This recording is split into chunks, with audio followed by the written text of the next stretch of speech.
Welcome back, Kanto crew, to another amusement video. Today I'm going to be talking about what to expect when you go to a regionals event, or possibly even a nationals for that matter. Just take everything I say and kind of expand upon it a bit. But I went to my very first, well, at least played in my very first Pokemon tournament this past weekend in Seattle. And as most of you know, I did a lot of research to try to get an idea on what to bring, and maybe some tips and tricks and some experienced kind of insight on what to expect, what to bring, and just everything that goes along with a regionals, because it's not like my first tournament was just like a league event or something like that. It was a regionals, a big thing that happens in the city once ever so often, about once a year, and I went to it as my very first event, with never playing anything more competitively than a couple rounds against my friends who have like at max 2 GX cards in their deck. So this was always my mission. If you haven't seen any of the other videos, I do a deck prep video and a vlog video. I'll put a card to the vlog video right here, and links to both those videos down below and probably at the end, and depending on when you watch this video. But that was kind of my experience on getting ready and being at the event, and this is kind of my post recap and kind of help you guys prepare, because I know that there's another Pokemon Regionals event in Madison, Wisconsin this weekend, so there might be a me out in the Midwest area that's like, I'm going to stop in and play, and so I just want to help you be prepared, or just if somebody that's been to a bunch of them is curious on a first person's point of view. That's what this video is going to be about, and I'm going to be covering it in 3 topics. I'm going to be covering what to bring, what to expect, and then just cover my experience and what happened at the tournament. So also have in the description links to when each one of those things starts. So if you only care about one, you can just jump forward to that. So let's start it with what to bring. So I broke this one into 2 parts, need and recommended. What you're going to need for sure are a legal deck, 60 cards, no more, no less. Trust me, just have it be legal, because our tournament was delayed for like 40 minutes because they had to do so many deck inquiries before the first round started. So please, bring a legal deck and be prepared to have good handwriting. 2, I recommend sleeves and extra sleeves. You need to make sure that your cards aren't marked, and so if one rips or there's a scuff on the back of one of your sleeves, you're supposed to replace it or you could be penalized. So buy some sleeves. There's going to be tons of vendors there if you don't have easy access to them on your own, and they're like, I think they're selling for like $3 or $4 for some just like basic matte ones. Just buy a bunch and be prepared, or the same color you already have, so that if one breaks, you're able to switch it. You don't get penalized for or suspected of cheating, because just don't cheat ever. First thing I said you should need is good integrity. Apparently cheating is running rampant through the Pokemon trading card game, so don't be one of those people, because it just ruins it for the rest of us. So also don't cheat. Experience, or at least some basic knowledge on how the competitive scene works and plays and everything like that. Like for instance, if there's a mulligan, you're going to put your dice on top of your deck. Just the one if it's one mulligan. If they do it again, twice, 3 times to a 3, etc. until the player doesn't mulligan, and then you draw that many cards. You need to make sure you're aware of all of this stuff and kind of verbally say everything you do. So like if I was to play a Tapu Lele down and use its ability, I would be like, Tapu Lele to my bench using Wonder Tag to go search my deck for a supporter card. And then you would do that, and you kind of verbally do it so your opponent never knows or never thinks that you're trying to pass one over on them. You verbally say everything that you're going to do and what your abilities are and what your attack you're going to use. Don't just be like, for 140, be like, Shatter Shot plus Choice Band for 140. And then they have the ability to ask and see any of your cards, be ready to show them to them. And you have the same ability too, to be like, if there's a card you haven't seen, ask, may I see that card? And they're required to let you see it, so that you don't also expect to be cheated upon. Cash. The cash line to register, there was like 8 people when you're doing check-in that were just cash only, and there's like 1 person or maybe 2 people that could take a card. So if you want to get checked in quick, cash. And then cash is just better for the vendors that are going to be there. And, you know, there's going to be vending machines or whatever around in the area. Cash is just king. Especially, I wouldn't want to be running my card on a bunch of those mobile scanners anyways, just for security purposes. So if you can, bring some cash, because you're going to probably want to buy a couple things. You got to pay for the event. I mean, some people I know can pay ahead of time, but at our event at least, you had to pay there.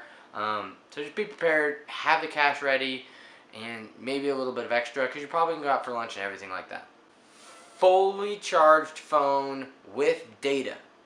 So my problem was I ran out of data right after the first round, and one of the problems with this is the online, or the pairings had been switched to almost exclusively online. They would post them on a board, but not nearly as quick as online. So while everybody else was already sitting down at the table, you had to run over to the board and try to find your little event, and hopefully get there before they start the match. And so try to have a fully charged phone with data. Bring your charger. There's outlets around. It's on like pokagym.net/stadium or something. They have things all around the event area that'll tell you where to go. And you just enter your pop ID and it'll tell you exactly what round you're in, what table you're at, and who you're playing. Which was really easy if you had access to it, but I know a couple people there didn't. So recommend fully charged phone with data. Also, good attitude, because, I mean, this is supposed to be fun, right? Yes, there's some money on the line. For some people, some scholarships and some pride and a trip to Worlds and everything like that, but come with a good attitude. That is what I had the most end with on the need. Don't be that stick in the mud there that everybody's like, oh, that was just no fun to play against. Be nice and enjoyable to be around, because it's going to make your experience and all your opponent's experience just better. Now let's switch to things I would recommend that you bring. A playmat. Now, why this is not a need is, at least everything I've heard of, and it could change at any moment, so I recommend you always bring one, but you don't necessarily need one, is they give you out a kind of token memorabilia of your experience by giving you a very generic playmat with the current, you know, ours had Como on it, and just said Seattle Regionals with the date on it. So they do provide you with a playmat when you show up. So you don't need one, but I recommend bringing your own, because everybody has the same one. And for instance, I lost mine, so, you know, it was good that I brought mine, because otherwise I would have been out of luck. A deck list. Now this isn't needed, because they are going to give you a deck list when you go in there to fill out, but it's way easier if you go online to like PokeGym or some of these other sites. Plug your cards in before. They'll tell you exactly what set they're from and everything like that, and so it's all entered in correctly. It's in perfect Times New Roman font 12, so the judges can read it, and so you just turn that puppy in, and, you know, make sure all your cards are right. Like, I might double check it in the morning, make sure I didn't accidentally put one in the night before that wasn't there, and print it, and then, you know, you're going to have no inquiry on your deck. You're not going to waste any of your time or anybody else's time with deck inquiries before the matches start, and you're just prepared. You're not rushing around, you're not trying to find a pen, and then that pen runs out of ink, and then you're asking some stranger for one. You're just prepared that way. So I recommend print your deck list either in the morning or night before, probably the night before, and then just double check it in the morning. So another thing that I highly, highly, highly, highly recommend, and probably impacted me the most in this tournament, is bring a friend. So I don't have a ton of friends that competitively play Pokemon. I have a few I can host over here, and we can play a couple matches and have some fun. But like I previously mentioned, they only have like a couple GX cards a piece. Like between the 3 of them, 4 of them that play, there's probably only 5 or 6 GX cards.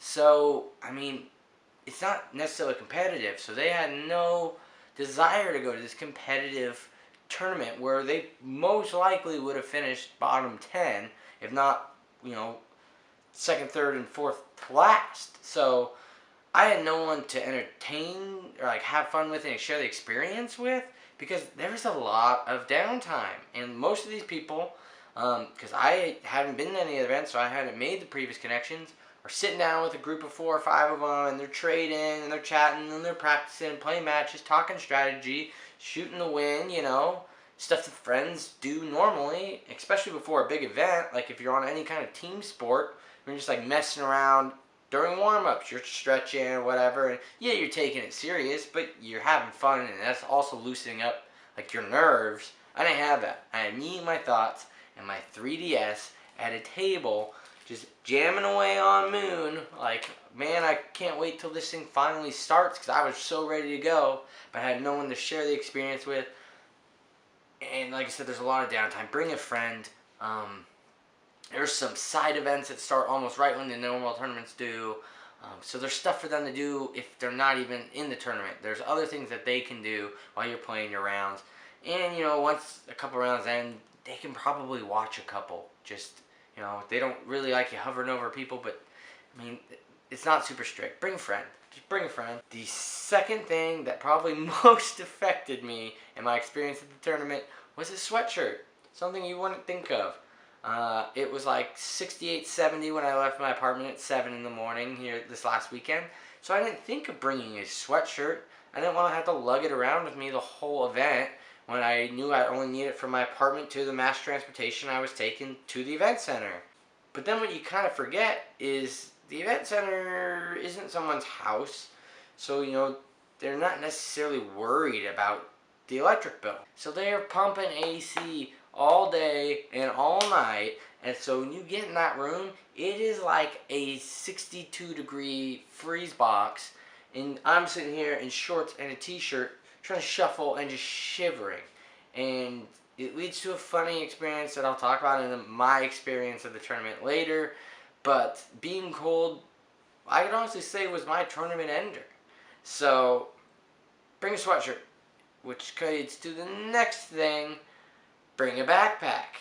So I didn't have a backpack, which is something I didn't even realize until the morning of the tournament. All I have is my work bag here. Jack Spade, nice bag, holds a laptop perfect, a couple books, some paperwork, some pens, 3DS fits in fine. There's not a too much room in this guy. So stuffing mats in this end, and my Elite Trainer boxes that hold all my cards, and then my deck box, and then the DSLR, and then the charger to my phone, and the charger to the DSLR, the charger to the DS, and just everything I brought, batteries, to try to make the experience great for you guys, just didn't fit in this, and it did some damage on it. The straps are kind of ripped, like, it put like an extra year's worth of tear on this bag. Bring a backpack, because I didn't, and I just regret it a ton, because everything was heavy, and I lost my playmat, and I bought them for $20 the very next day at Ross, so not expensive. Buy a backpack, bring a backpack. A couple more things I recommend that you put in that backpack would be a water bottle. There are drinking fountains at the one I was at, but I don't know about yours. So bring a water bottle. Check and make sure beforehand they let you bring in outside drinks, but I'm sure if you had a sealed water bottle, you'd be fine. And then maybe some food. I brought some little granola snack bars. I was from the city, so if I needed to, I knew I was going to be able to run home and get lunch, depending on how long lunch break was and everything like that. But, it's never a bad idea, so you're not wasting money at the food court, and it leaves you more money to waste at the, event stands and side events. So bring some food, bring some water, bring a sweatshirt, put it in your bag, and that's all I have that you need to bring or should bring or recommend that you bring to the tournaments.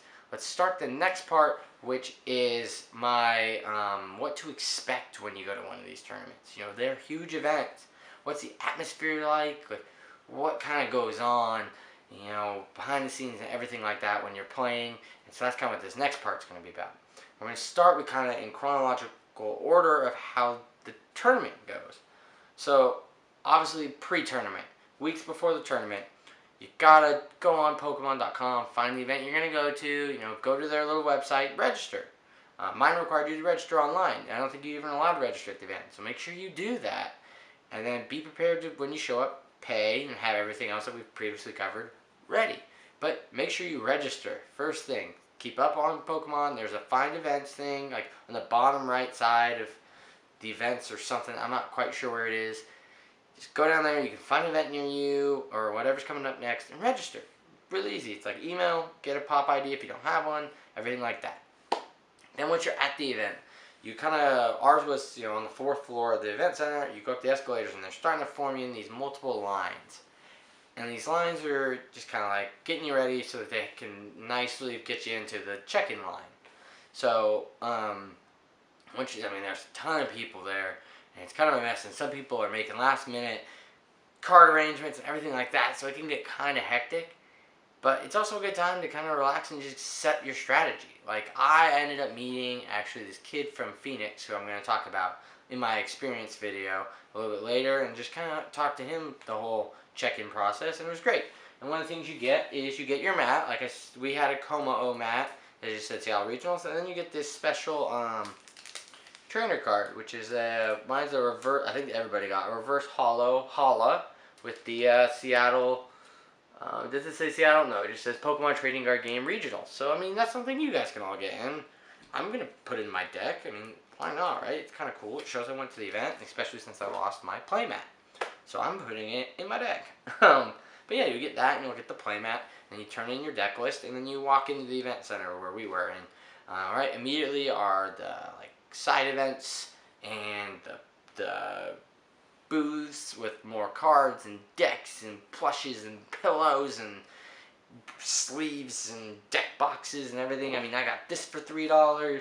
I got these awesome sleeves I'm going to put on my comp deck here soon that are based on the 20th movie, and there's a bunch of just other great things you could buy.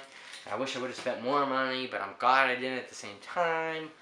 But, there's tons of these little events. And then they had, Pokken all set up, 8 deep. And it was, $5 to play for the whole day. And you can play the side event things. And some of the side events are, King of the Hill. Or, like I said, for your friends that maybe don't even play Pokemon and just want to come hang out. Like one of mine ended up doing.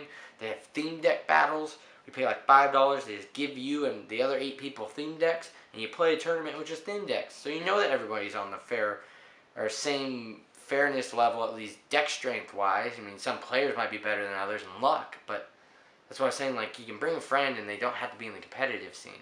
And there's just so much going on that it's a great event. And that's why I highly, highly recommend the Seattle Regional or any regional Pokemon event, because there's just so much going on. It's such a well put together event. There's obviously some things they could do better, but all in all, a fun event to go to. So then, once you're checked in, there's 2 hours of downtime. Probably ours was a little bit later because they had so many deck inquiries, which is why I'm preaching print out a deck list. But yeah, we had 2 hours downtime between check-in and first match postings. And once you did that, they kind of have you at ours. They announced that the master class, what's it called? Enrollment, pretty much, was posted, who was all playing. We had 394 players, which was almost double what they had projected was going to be there, just in the master class. And they just show you, go check, make sure you're signed in. If not, go find someone really, really quick. And then within 15 minutes, they had posted the pairings, but it was on the phone, which they had a QR code you could scan, or you could just type it into the phone and search for it. Then once you find your pairing, you go sit down at your table and you kind of wait for a second in the first round, because what they're doing now is they're checking everybody in and making sure everyone's there, and they kind of explain some rules to you. And at this point, you can me and my opponent, everybody around me, had started shuffling, and on drawing, we called for heads, tails, who's going first. Had everything pretty much set up, mulligans played, cards in hand, starting Pokemon out. And we were just waiting for the judges to come around, give us our sheet of paper, who's ready to play, go, and it's a match start. And the clock starts, and you have set amount of time to finish best of 3 rounds. May the best man win. And you play from there. And then, like I said, you got to be prepared with your tournament knowledge. Like I said, I had only done Google searches and watched a couple of videos on how to play and the live streams.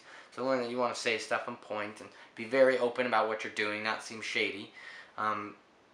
But man, those rounds go fast, and my heart was. Anyways, we'll get to that in my experience part. But yeah, then your round ends, and once it ends, you gotta wait until everybody else's ends, which are gonna be people that take the full time because they have competitive matches. And then once they call full time, I believe you have 3 more turns or something like that they all get to play before it's over. And then once it's over, you have about 20 minutes from that until they post the next pairings and start. So, it's a quick time to go get some water. Or maybe if there's a restaurant right across the street that nobody's at, you got some time to go over there real quick. Or, go browse around the booths or play some poking. But you want to stay in the general area because in about 20 minutes, they're going to have you sitting back down at a table because they've got you playing 7-8 rounds in that day. And there's only so many hours in the day. They're trying to pump out these rounds. So you got to be in that area. That's why I said bring some snacks because you might not get to go eat. At ours, for instance, I think because it started so late, they told us there will not be a lunch break. So a lot of people, I think, were like, but I'll cover more of that in my experience. Then, after the rounds, there's still some events going on. And then day 2, it's kind of fun to go to. I didn't make day 2. Sorry if you're waiting that long for the my experience part, but previous videos discussed that already. It's kind of fun to go watch the live stream. They have it playing on a projector screen, and it's kind of fun to go. And now there's a bit of deals going on at some of these booths. Nothing like life-saving by any means, because they know they can still sell these at their stores later. But it's kind of fun and to see kind of the competitive people and who's in day 2 and everything like that. But like I said, I highly, highly recommend it. So now I'm going to cover my experience. Real quick and brief, just like it was. Just so you guys know what happened to me, because I know some people are interested. So like I said, I showed up by myself. I did meet some really cool people online that helped me get a deck list, because I was stressing out because my printer wasn't working the morning of. But luckily somebody had a deck list. Found out they do hand them out later, but I filled it out. I had a pen. The deal was like I shared my pen with him because he didn't have a pen, but he had deck lists. Didn't talk to him much. Then I met this kid from Phoenix who, if he ever sees this video, thank you. You made this whole event worth it for me. He finished first in the junior class. I can't find the standings anywhere because I kind of want to give him a shout out. But he finished first in the junior class, Seattle 2017. Or at least this is what he told me when I saw him day 2. But I was hanging out with him in the check-in line and talking to him, and he kind of went over my deck, and he was pretty blatantly obvious he thought my deck sucked. And I was thinking like, what's this kid really know? And then I find out he's like really good, and he just needed this tournament pretty much like to place pretty well, and he made Worlds, and obviously he got first, so it's pretty much from what it sounded like he's going to Worlds. So congrats to him. I wish I knew his name. It might be posted down below if I ever see these stinking standings. And then it was really cool talking to him, and he was so into it. And then I shopped around the shops, but it's so packed in the beginning that you can't really see anything. But I ended up going there so many times because I had so much time to kill and nobody to kill it with. But I go and sit down for my first match, and I find out the guy I'm playing is really, really, really stinking good, because the guy next to me was playing. So the guy next to my opponent was the 2014 Canadian national champion, and he had his national champion mat, which freaked out the guy who was playing next to me, who only had 2 more tournaments than I did under my belt and a couple more months. So pretty much older me and a couple more months playing a national champion. So that was interesting. And then my guy, I knew him. It was really good. I ended up checking on him at round 7. He was in the top 22 because he was at table 11. He ended up making day 2. So he was a top 32 player. It was my very first ever competition against there's 394 people I could play, 393 because me, and I got one of the top 32. He killed me in about 10 turns, and I'm not talking per round. The 2 rounds combined probably took 10 turns. I think he was playing a Grandpa Garbodor deck. You guys know what I'm saying. It's Garbodor. Yeah. Deck, but like I said, in 10 turns you only get to see so much deck. And kind of what happened was he kept playing Hexmaniac, and then I was just not using my head and trying to not play Tapu Lele because I wanted to use Wonder Tag, but it prevented abilities. I think he thought I had a Sylveon. I didn't, but it still ended up working. I couldn't go get the cards I wanted, and then I had to play Tapu Lele, but at this point he had another card that put 20 damage on it, knocked out 1 turn, so I lost 3 turns in the first one. Didn't even get a prize card. Second round, I ended up with Rescue Stretcher and everything, getting my Mewtwo powered up enough, and then using a Lysander to be able to pull out one of his Garbodors and killing it and getting a prize card. But at this point, I think the score was like he had 2 prize cards left, and I had 5. And then in like 2 turns, he just totally wiped out my Mewtwo. And that was it. And so I was done in like 15, 20 minutes. I have like the hour, 20 minutes you have for these. So I was freezing, like I said. I didn't have a jacket, and there's no windows in this place, but it's such a nice day. I kind of popped out into like the entryway lobby, where there's these big old windows, to warm up. And I sat there and played my 3DS, but I could hear the intercom. But apparently I just missed one announcement, because I'm sitting waiting for them to say Master Class Trading Card Game.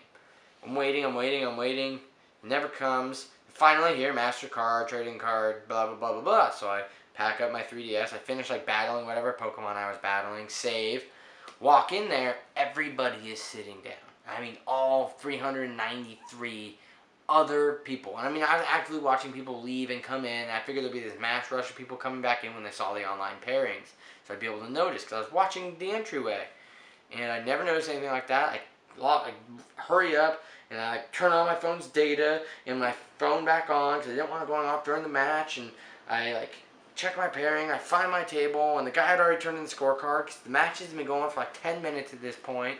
And so I lost my second round match.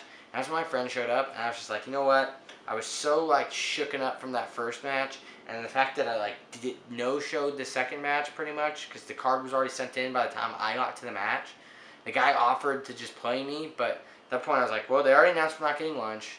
My friend had just arrived. I was like, well, let's just go get lunch. And then I was like, I figured I wouldn't get a round 3 because I no-showed, but they do give you a round 3, or a round until you pretty much get eliminated off the table. Which I did after round 3. So I finished 0-3 with only playing 1 match, and that's what happened. But I have a world ranking now, god dang it. But, so that's kind of my experience with Pokemon Regional. Definitely going to go to the next one. I'm super prepared and super angry and super motivated now to just go 8-0 and win the whole thing next time, now that I know what to expect and what the competition scene is like and kind of how to play. I'm like, feel so regenerated and rejuvenized. I wish there was one this weekend over here, not in Wisconsin, because I'm so ready. So my biggest recommendation to you guys is probably go play some kind of League Cup or something ahead of time, just to get kind of the jitters out and understand everything, and hopefully don't draw a top 30. I bet you he ended up finishing top 10, to be honest with you.